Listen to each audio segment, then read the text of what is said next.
Welcome to Sanctuary 28's latest display home here on the Gold Coast, and our first ever architecturally designed display home by Paul Ullman Architects. We're going to be filming the process. Hopefully you watch and join us along the way.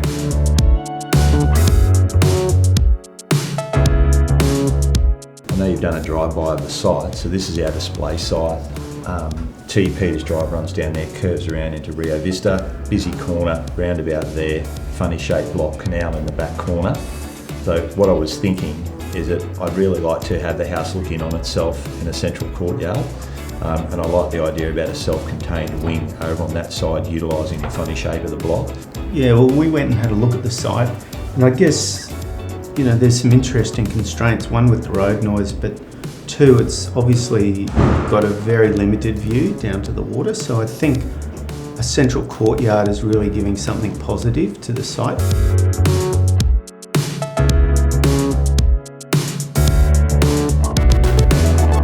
This is a developed, concept, I guess, based around our preliminary discussions. So the main living zone located on the south, the separate self-contained space, apartment, I guess, is located on the north, with this central courtyard that opens out towards the canal front. This then has two levels. And there's different options you've got here. They look awesome. They all look really impressive. The straight wall with some stone, which is on that. Then these are starting to step. I'm loving the mix of the timber with the white and the brick, and also the glazing. You know, from here, I guess what we'd usually do is, develop up, the direction that we're all sort of happy with. Yep. So, if you're happy with that scheme, then I think we take that and then we start just investigating the intersection of some of these roofs a bit further.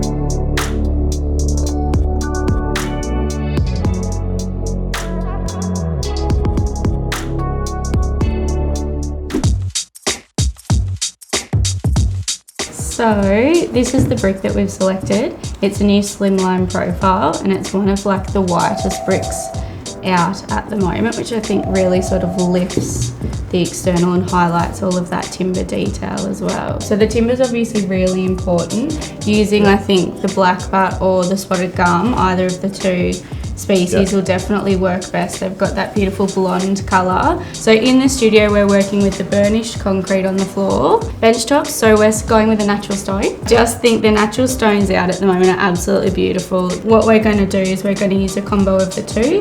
There is a lot of light in the house. I think it's going to play on the light a little bit too much. This will absorb that, and I think that sort of caramel colour just is a nice combination between the timber on the external and then coming in to use these veneers internally.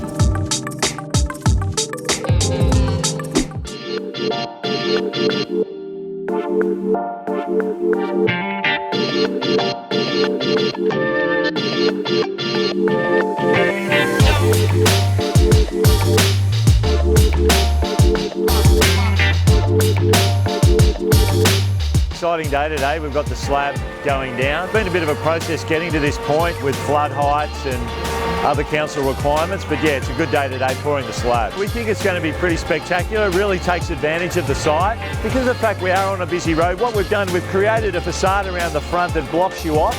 Once you're in through the front door, you're sort of in your own little oasis, and you walk onto a deck. There's a nice courtyard area, so it makes you a whole lot more private. Considering on the road that you're on, very private once you walk inside. A concrete pour is always sort of a tick of the box. It finishes the end of one stage coming out of the ground, and then we're into the next stage of standing some frames. So we're at the front entrance of the home here. There'll be steps leading up onto a front entrance deck.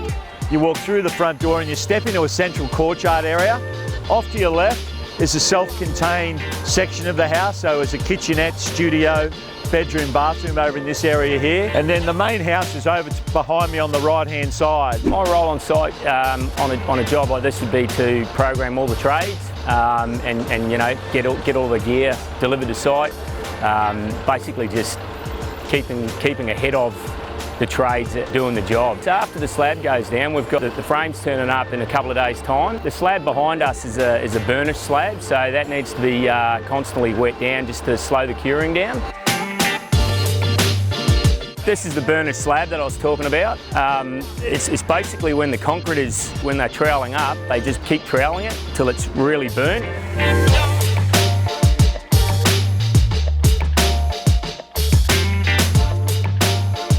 It's just a natural concrete finish. It's the look more than anything. Yeah, so it's basically this whole living area.